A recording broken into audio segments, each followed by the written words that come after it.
My name is Daniel Moretti, and I'll never forget the morning of March 9th, 2023. It was supposed to be just another workday. I had a meeting lined up with a few colleagues from the Cathedral Archives in Milan, where I've served for over a decade as a historical researcher and translator. I've always lived a quiet life, one devoted to my faith, my family, and the written word. But what happened that day, and in the days that followed, changed my understanding of the church I thought I knew, and almost shattered the faith I thought I couldn't live without. It all began when the announcement came that Pope Leo XIV had been elected. I was in my office when the white smoke rose above the Sistine Chapel. Bells rang, people flooded the square with cheers, and even the skeptics among us stopped to listen. But I felt something off right away.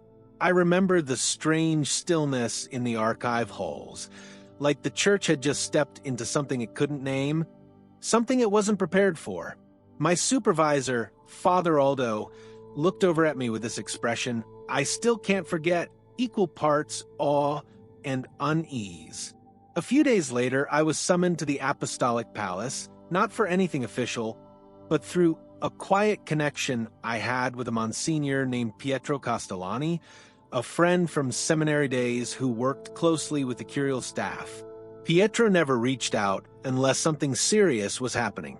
He told me to come quietly, no questions, just bring my notebooks.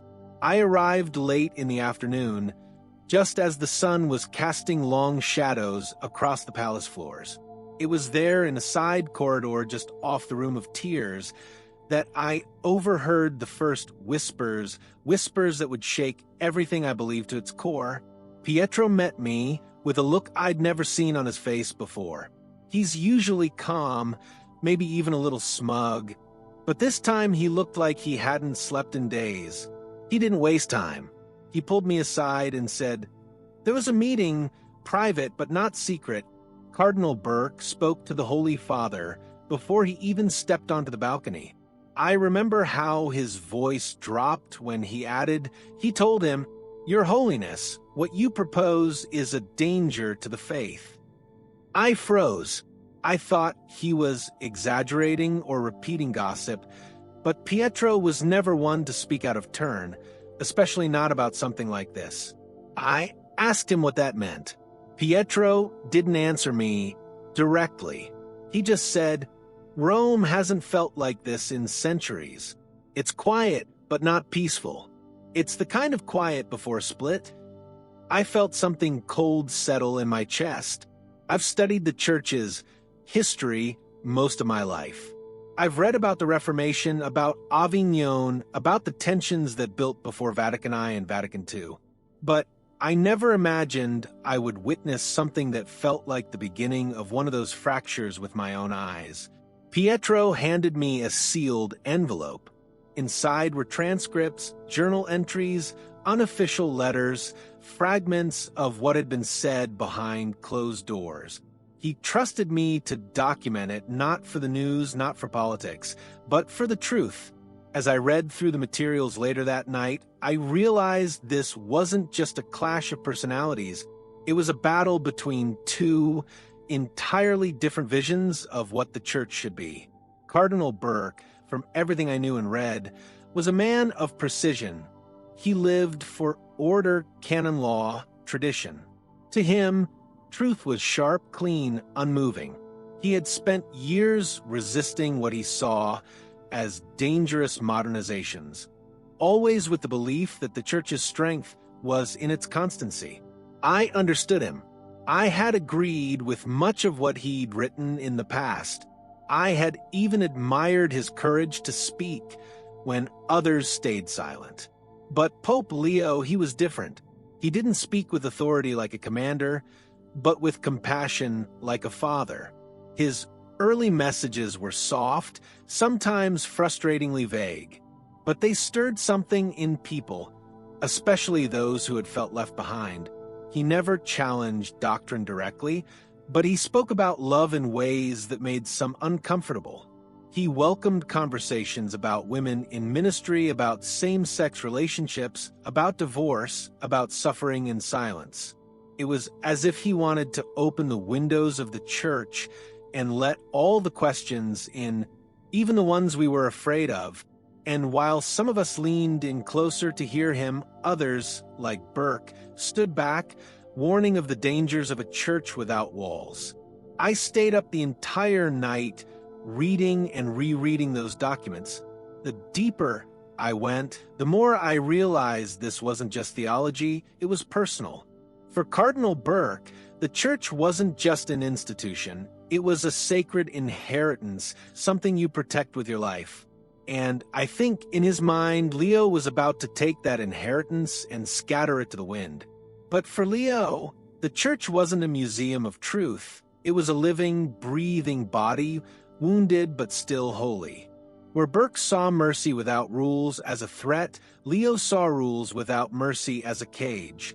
And there I was, caught between them, unsure which vision was right or if either of them truly was. Over the next few weeks, I began noticing subtle changes in the people around me. Colleagues who used to speak openly about church reform suddenly became guarded. Some of the younger priests at the archive began holding their own private meetings. I overheard them quoting Burke, warning of false compassion and doctrinal confusion.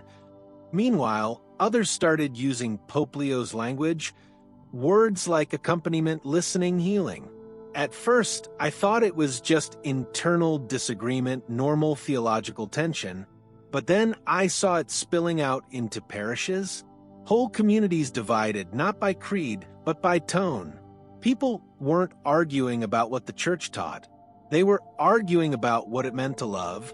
I visited my sister Chiara one weekend in Florence, and we went to Mass at her parish. Her pastor had recently started introducing Pope Leo's more inclusive messages into his homilies.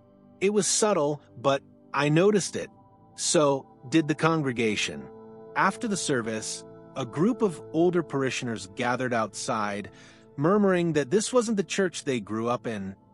One woman I remember had tears in her eyes. She whispered, "If this keeps going, I won't recognize the Mass anymore." And on the other side of the courtyard, a young couple held hands, smiling, saying they finally felt like they belonged. That broke something in me. I realized in that moment, we weren't just dealing with change. We were living through a spiritual fracture.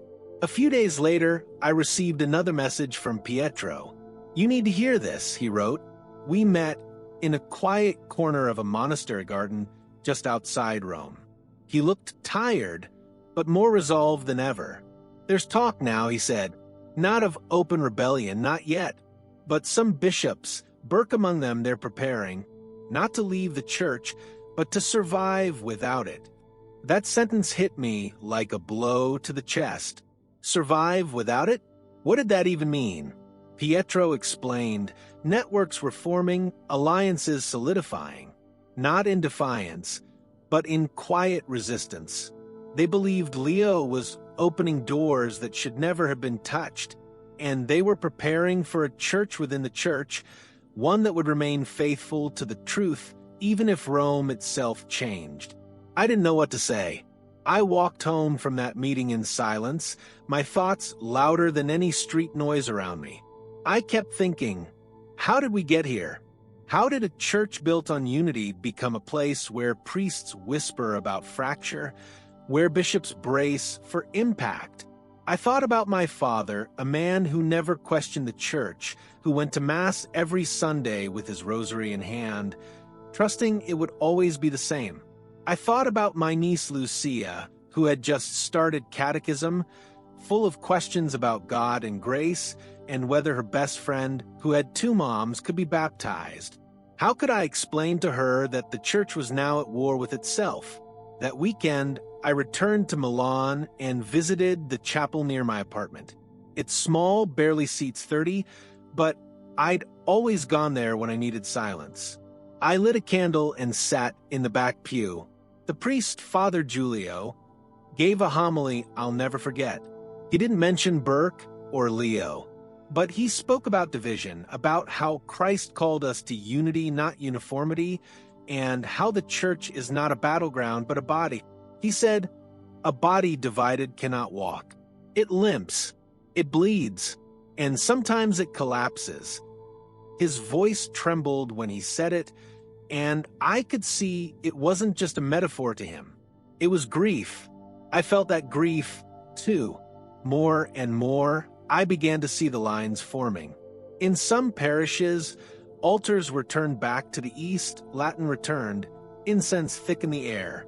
In others, homilies began with stories, pews were filled with people who had long stayed away, and rainbow banners appeared on church bulletins. Friends stopped speaking. Families quietly argued. The unity we once assumed began to feel like a memory.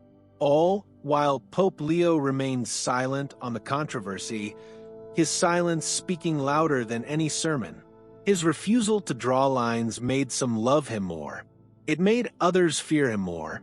And Burke's silence, too, grew heavier. He didn't need to shout. His presence alone became a rallying cry. I remember reading a headline one morning, "The church is changing, but who is leading?" It made me stop in my tracks. I realized then that this wasn't a story about power. It wasn't about who held the papal throne or who sat in red robes.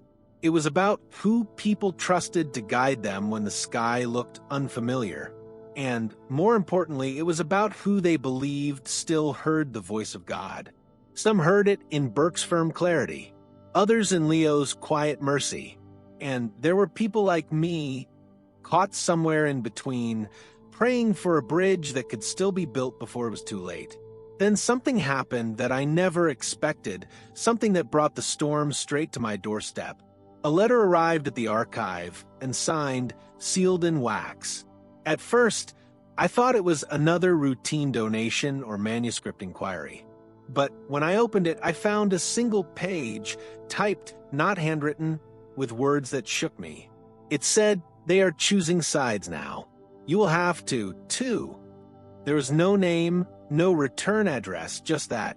I stood there frozen, the letter shaking in my hands. It felt like a warning, or worse, a prophecy.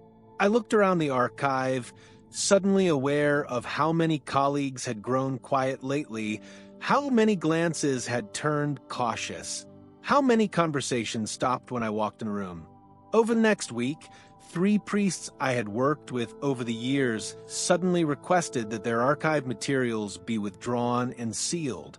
They said they needed time to reflect, but I knew what they meant. They were afraid, not of the Pope, not even of Burke, but of the storm in between, the growing split that no one dared to name out loud. I met with one of them privately, Father Emiliano, a kind man who once taught me the history of church councils. He confessed that he was torn. "I believe in Leo's heart," he said, "but I also see the fire Burke's trying to put out. And I don't know anymore if either one of them is saving the church or breaking it in half." That night, I went home and opened my journal. I hadn't written in months, but my heart was too heavy to stay quiet. I wrote about my doubts, my hope, and my fear. I wrote about the people I had watched drift away, not from God, but from each other. I wrote about the moments that had led us here, the whispers in the palace, the conversations in confessionals, the silences that said more than sermons. I wrote that maybe this wasn't a war between good and evil.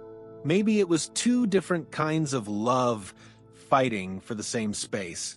One fierce and unbending, the other soft and unafraid. And I prayed that somehow God could hold them both in his hands without letting the church slip through his fingers. And so if you're watching this now, wondering what's happening, wondering if the church you grew up in is still the church you belong to, I want to say this: you're not alone.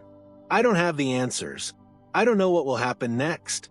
But I believe God is still here, in the tension, in the questions, in the heartbreak. I believe he's still speaking through both thunder and whisper. And maybe, just maybe, he's asking us to stop choosing sides long enough to remember what brought us here in the first place. Love, not fear. Faith, not certainty. If this story moved you or made you think differently, I invite you to subscribe to the channel.